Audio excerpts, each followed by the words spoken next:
कहा ओ अदी तू इसलिए मेरा दीन कबूल नहीं करता, तुझे लगता है कि हम कमजोर हैं। बादशाह दूसरी तरफ है। फरमाया अल्लाह की कसम है, किसरा इब्ने हुरमज के महल्लात अल्लाह मेरी उम्मत को अता करेगा।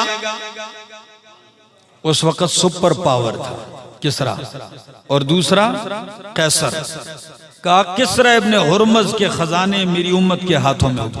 तो कहते हैं मुझे इतना अजीब लगा, मैंने एकदम ताज्जुब से कहा किसरा इब्ने हुरमज, उसका नाम लिया बाप का नाम, कि वो।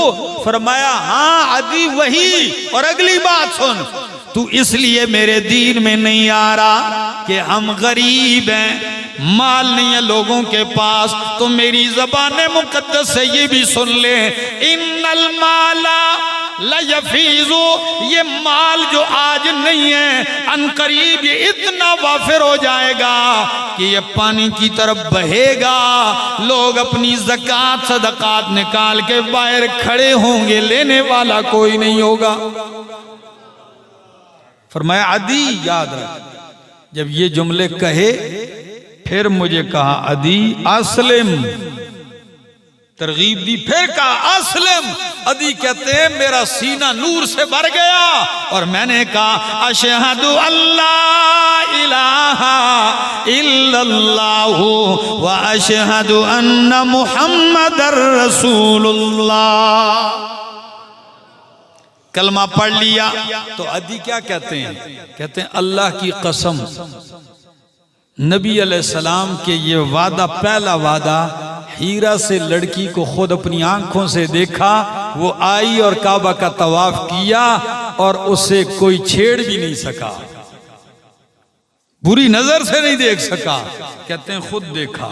दूसरा वादा नबी अलैहिस्सलाम का, कहते हैं मैंने अपनी आंखों से देखा कि किसरा के खजाने फतह करने में, अदी कहते हैं मैं खुद शामिल था। हजरत उमर के दौर में कहते हैं उस लश्कर में अदी कहते हैं मैं खुद शामिल था। और तीसरी बात क्या कही? अदी कहते हैं तीसरी बात कि माल ज्यादा हो जाएगा। कहते हैं कि ये अभी इंतजार है, दो पूरी हो गई, तीसरी का इंतजार है। लेकिन तीसरी कब पूरी हुई? मुहद्दिसीन दो कौल है। एक हजरत उमर इब्ने अब्दुल अजीज रहमहुल्लाह, उमर बिन अब्दुल अजीज के दौर में पूरी हुई है कि अक्सर मुसलमान अपनी ज़कात सदकात उशर लेकर गली में सड़क पे खड़े होते और हर जाने वाले से पूछते हो भाई ज़कात चाहिए क्या आपको दे दूं? वो कहता आपको चाहिए तो मैं अपनी दे दूं।